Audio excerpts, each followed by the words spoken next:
Buenas tardes, doctor Jesús Sanz, responsable de la Comisión de Programas Científicos de la Sociedad Española de Reumatología, SER, y también reumatólogo del Hospital Universitario Puerta del Hierro, Majadahonda de Madrid. Muchísimas gracias por atendernos y bueno, yo me he preparado una batería de preguntas y luego usted añade lo que desea. ¿Cuáles son los factores que más inciden en estas patologías? ¿Los genéticos o los epigenéticos? Como infecciones, el sexo, la contaminación, el tabaco, el alcohol, la dieta. Pues globalmente suele ser un conjunto de todas ellas, ¿vale? En unas tiene el papel genético más fuerza, se conoce un poco más. En otras son los factores ambientales los que tienen un peso más importante en esta patología. El sexo también influye de unas patologías a otras, ¿no? Es mucho más frecuente determinadas enfermedades en la mujer que en el varón, al contrario, ¿no? Es decir, que el sexo también influye. En general, en nuestras enfermedades suele haber globalmente una predisposición genética y luego es algún factor ambiental, ya sea de tipo infeccioso, ya sea de tipo tóxico, ya sea de tipo dietético, ¿no? Que ponen en marcha el proceso de enfermedad, ¿no? Cada patología tiene sus peculiaridades, pero globalmente podríamos decir que es así. ¿Se hace suficiente hincapié en la prevención? ¿Se presentaron tratamientos novedosos en el último congreso de Sevilla? A ver, a la primera pregunta, pues desgraciadamente, en la mayoría de los casos no conocemos el factor etiológico, el que pone en marcha el proceso de enfermedad y, por lo tanto, sin saberlo es difícil encontrar medidas preventivas adecuadas, ¿no? Pero sí que sabemos, no obstante, que determinados factores como el tabaquismo, la obesidad, el sedentarismo, el consumo de alcohol, pues pueden tener un papel muy negativo en muchas de estas enfermedades, ¿no? Por ello, la SER además es muy activa en promover campañas para la promoción de salud, ¿no? De hábitos saludables como el dejar del tabaco, hacer ejercicio físico, una dieta saludable, que siempre es muy recomendable. Por supuesto, la dieta mediterránea, que está más que demostrado que es una dieta muy sana y beneficiosa para esto. Evitar el consumo de alcohol, es decir, la SER siempre apuesta por este tipo de medidas preventivas, ¿no? En cuanto a la segunda pregunta sobre lo que nuevas apariciones en el Congreso, pues sí, siempre hay comunicaciones de nuevas terapias, ¿no? Aunque también es muy importante las nuevas aplicaciones de las que ya tenemos, es decir, saber cómo mejor utilizarlas, saber cómo sacar la mayor eficacia y la eficiencia de ellas, ¿no? Desde luego han aparecido nuevos fármacos para la osteoporosis, por ejemplo, el Ramosozumab, nuevas indicaciones de los inhibidores de JAK, que son unos fármacos más novedosos y que realmente estamos ahora aprendiendo mucho de ellos. El papel importante de los antifibróticos en una patología tan importante como la enfermedad pulmonar intersticial, en la esclerosis sistémica y que ha estado siempre muy huérfana de tratamientos. Nuevas dianas en el lupus, ¿no? El lupus, que también es otra patología muy frecuente en reumatología y que no tiene realmente muchos tratamientos, pues aparece una nueva vía de inhibición del interferón tipo 1, que es el anifrolumab, que es otra, pues una diana nueva, que también es importante. El nuevo papel también de los anti-L23 para artritis psoriásica, es decir, siempre hay cosas importantes que aparecen, ¿no? Con lo cual, bueno, pues es importante siempre estar al día en todas estas cosas. Sí, más de un 20% de los españoles padece alguna de ellas. Con el ascenso de la esperanza de vida, se espera que aumente también mucho su incidencia. A ver, más que la incidencia, que la incidencia en realidad puede mantenerse, lo que sí que aumenta es la prevalencia.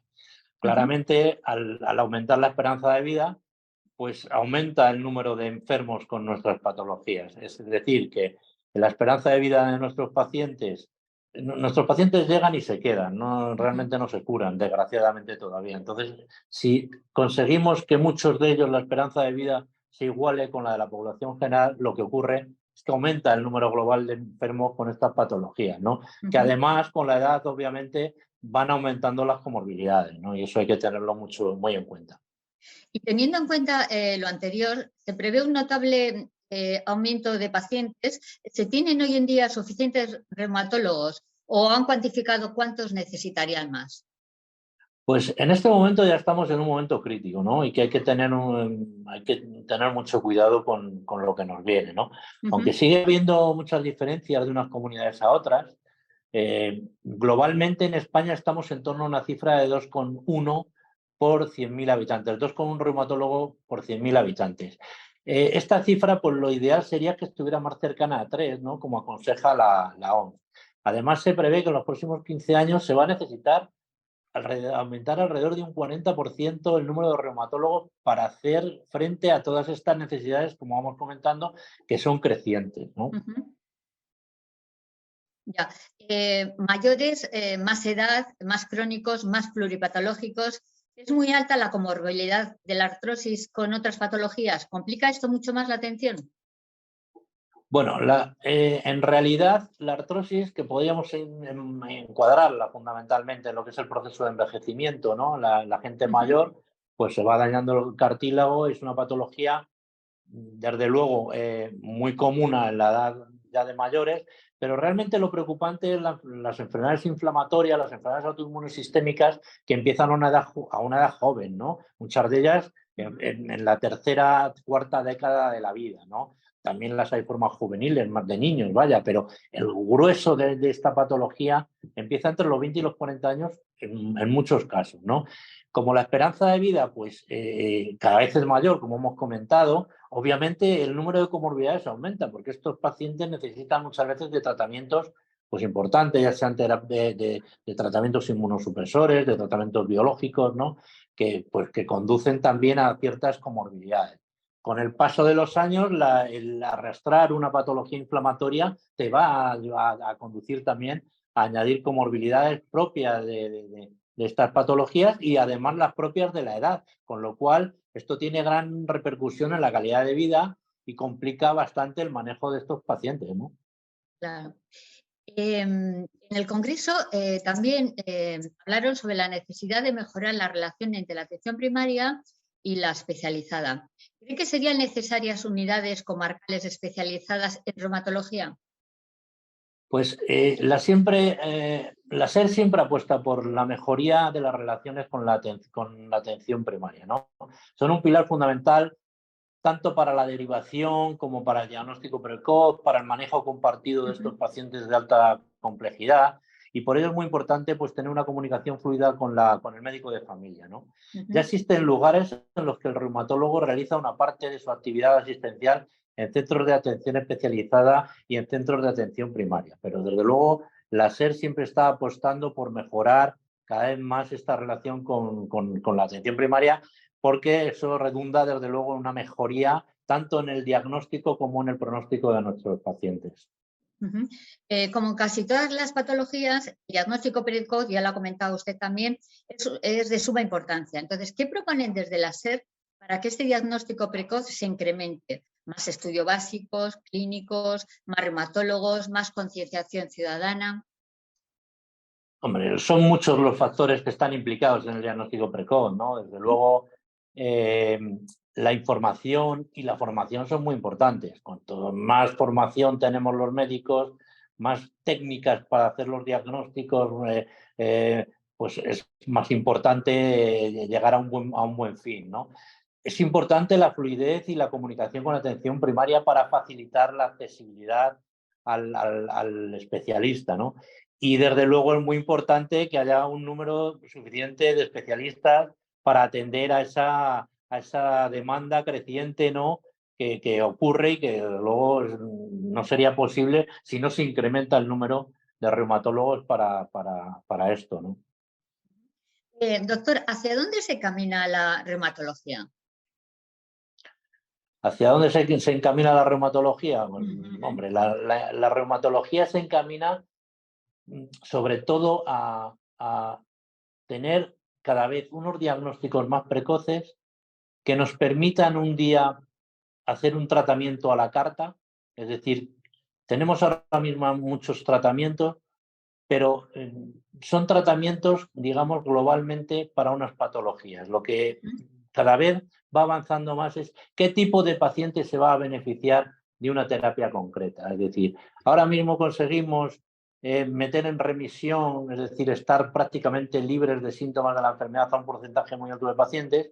De lo que se trata es que para eso no tengamos que dar muchas vueltas, sino de conseguir que de una forma dirigida pongamos directamente ya la diana en el tratamiento que va a conseguir la mejoría del paciente, ¿no? Y que eso se mantenga. Es decir, el objetivo es que nuestros pacientes hagan una vida normal, tengan una calidad de vida adecuada y que además pues consigamos que el futuro sea mucho más prometedor para todos estos pacientes.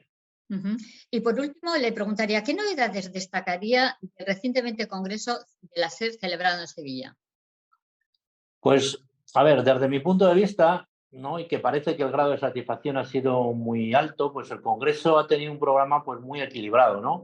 Con mesas de prácticamente todas las patologías que manejamos, con situaciones clínicas complejas del día a día y que, bueno, pues cambian el manejo, aprendemos mejor el manejo, espacio importante para los diferentes grupos de trabajo de la SER para que ahí traten o hablen de patologías concretas que a veces no pueden ir en el programa global. Hay mesas para la enfermería también, mesas para la artritis de los niños. Es decir, un programa muy global, ¿no? Que admite prácticamente todas las situaciones de las patologías de las reumáticas.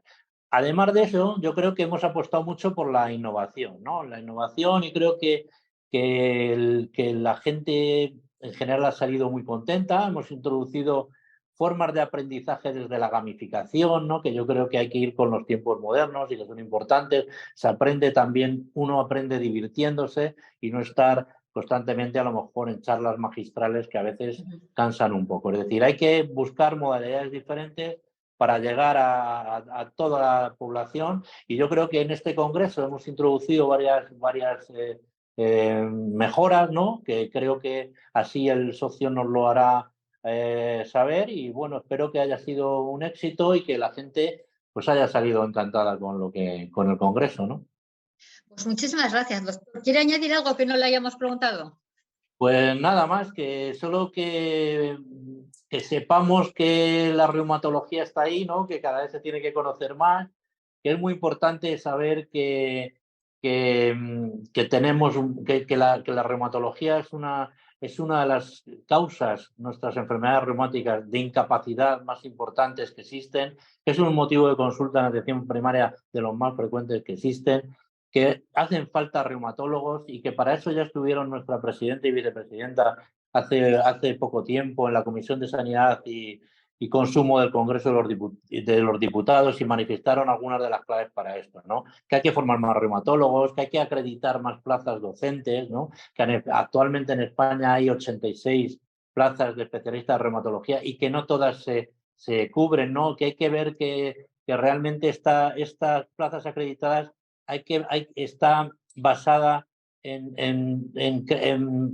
digamos, en créditos obsoletos, ¿no? Hay que mejorar, porque la atención médica de ahora no tiene nada que ver con la del 2008, por ejemplo, que cuando se elaboraron los protocolos, ¿no? de acreditar plazas docentes. Estamos en 2023. Recientemente, en el 2020, la Comisión Nacional de la Especialidad ha actualizado estos criterios. Eso yo creo que el Ministerio de Sanidad lo tiene que tener en cuenta para acreditar más plazas y para que haya mayor número de reumatólogos que se forman.